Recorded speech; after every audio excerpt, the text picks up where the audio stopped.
Hey there, Jesse Moore, Pickett Street Properties. I'm Fred Boskus with Pickett Street Properties.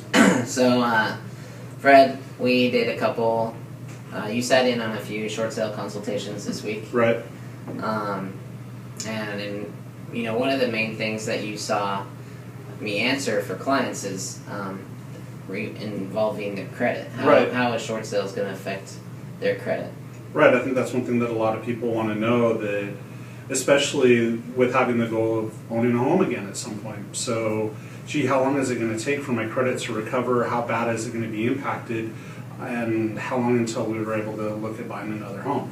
Yeah, and so in that short sale consultation, probably the thing that makes the most sense to to my sellers is when I start to break down the decision-making process and their credit.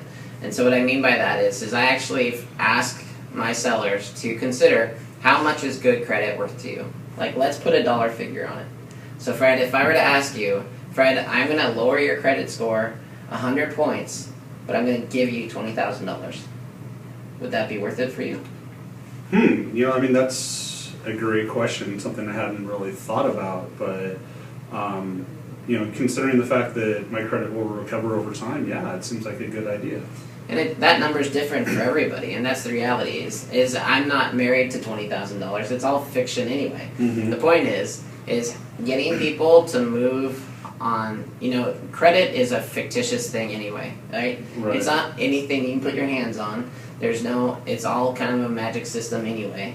And so credit, by asking that question, it really makes that credit something tangible that they can put their hands on, and saying, hey, how much is this really worth to you? If I could give you $20,000, would you absorb a 100-point hit on your credit? And maybe it's not 20,000, maybe it's 10,000, or maybe it's 50,000. Right. But there's a number for everybody that basically I can ask you, how much is good credit worth to you? And at some point, there will be a number where you're willing to take a hit on your credit. Short sales are very similar to that. And what I mean by that is, yes, by selling your home short, there will be a hit on your credit. But the whole point of the short sale process, and what we're really trying to get our sellers to embrace, is that by doing a short sale, you're taking back control over the process. By just, by admitting defeat and giving the home back to the bank, you're losing control over the process.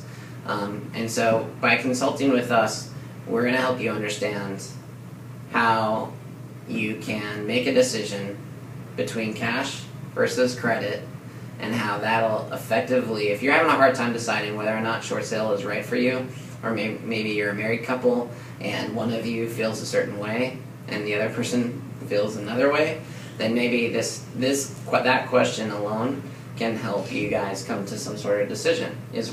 Ask each other, how much is our good credit worth to us?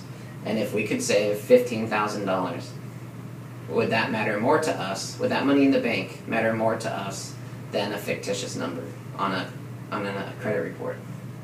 So do that. Ask yourself, how much is your good credit worth to you? Put a dollar number on there, and then work your mortgage payments out from there and see if maybe you might not be better off short selling your home rather than having good credit that you may not use or need. But for a more experienced consultation on the topic, then call us directly and we'll sit down and explain that process. But that's our tip for today is how much is good credit worth to you? Put a dollar to it and use that tool to help make your decision. And you saw that demonstrated several times this week. Yeah. And what did you see? How did people respond to that? I think it's something that it's a perspective they hadn't thought about, and so I think it helps them to realize that there is an opportunity for them to acquire some cash, and as you said, the credit score is kind of a fictitious number, and it's pretty easy to get it to go up and down. Yeah. And so it's not something that's etched in stone and you'll never recover from. Right. So anyway, give us a call or shoot us an email or leave us a comment if you have any questions, and we'll talk to you soon.